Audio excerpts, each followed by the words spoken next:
This is WFYI News Now. It's Wednesday, December 3rd, and I'm Sarah Neal Estes. Here are today's top stories around central Indiana. A bill that would redraw Indiana's congressional map to benefit Republicans passed through committee Tuesday after hours of testimony. Ben Thorpe reports. Republicans were clear that their proposed map was made to politically advantage their party, specifically designed to flip the state's 2 Democratic congressional districts. Representative Ben Smaltz authored the bill. He says Democrat-led states like California have been redrawing congressional boundaries for political gain, and that Republicans in Indiana need to fight back. We're doing the same thing now with the hope of maintaining political balance. Democrats repeatedly asked Smaltz if the new map constituted racial gerrymandering, sometimes citing the fact that it would split Marion County into 4 congressional districts. Smaltz said no consideration was given to that, reiterating that the maps were drawn purely for political advantage. I'm Ben Thorpe. At the State House yesterday, some Republicans argued against redistricting, including former Republican Lieutenant Governor Sue Ellspermann.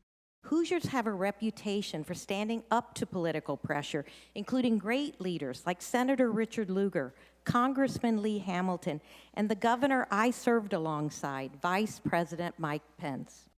It passed out of committee with a vote of 8-5 and heads back to the full House. Indiana froze enrollment for a program that helps low-income families pay for childcare and preschool, and the state has kept making cuts. As Dylan Piers-McCoy reports, many daycares now say they can no longer afford to operate. Jen Palmer runs a child care center in Mooresville, a small town outside of Indianapolis. Her center had a wait list for years, but the state stopped issuing new vouchers a year ago, and she has empty spots in almost every classroom. What do you think might happen to your program if the state keeps these cuts in place? My fear is that we will close down. Palmer cut staff, but the business is still in the red. Officials with Governor Mike Braun's administration say they had no choice but to limit child care vouchers because the program had relied on temporary federal funding. I'm Dylan Piers-McCoy. More than 36% of people released from prison in Indiana return within 3 years. That's according to the Indiana Department of Correction. Tamori Cunningham reports on the issues that contribute to the state's recidivism rate. People involved with the criminal justice system can have trouble getting a state ID. They may not be able to pay the application fee or might be missing essential documents like a birth certificate or social security card.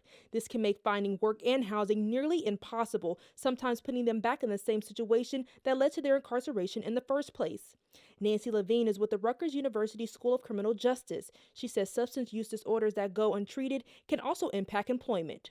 You have a job and you get a paycheck, but you're still addicted, use that paycheck to buy substances, and that sends you on a downward trajectory. Levine says there should be more programs to prepare the families of people who are incarcerated prior to their release. I'm Tamoria Cunningham.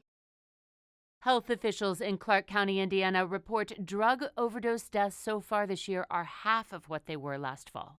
Officials say the drop in overdose deaths is due in part to a shift in drug use towards stimulants, but they also say there are more treatment options than there were a decade ago. Beth Keeney is CEO at LifeSpring Health Systems. I do think that there is a part of this that is directly attributable to better access to care and quicker access to care, and that gets better every day. Officials say holidays can exacerbate stress and other issues for people with substance use disorder, and people who need help can call 988 to connect to crisis care and resources for treatment. The City of Indianapolis says it's been hard at work making roads and trails safe after the latest snowfall. Jeremy Rubin has more on that plan. Even before the first flakes fell on Monday, drivers marshaled by the Department of Public Works were busy laying down truckload after truckload of salt.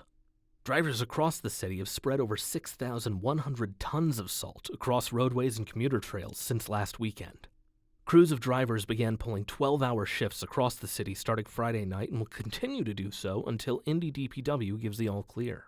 The clearing of commuter trails is part of DPW's new Snow Fight plan, which is available at indy.gov/snow. I'm Jeremy Rubin. That's all for today's episode of WFYI News Now. Our podcast is produced by Zach Bundy with support from the news team at WFYI and public media journalists across the state. Kendall Antron produced our music. And if you liked today's episode, please remember to subscribe and share, and follow WFYI on Facebook, Instagram, TikTok, and YouTube to get the latest updates from our newsroom anytime. Thank you for listening. We'll see you next time.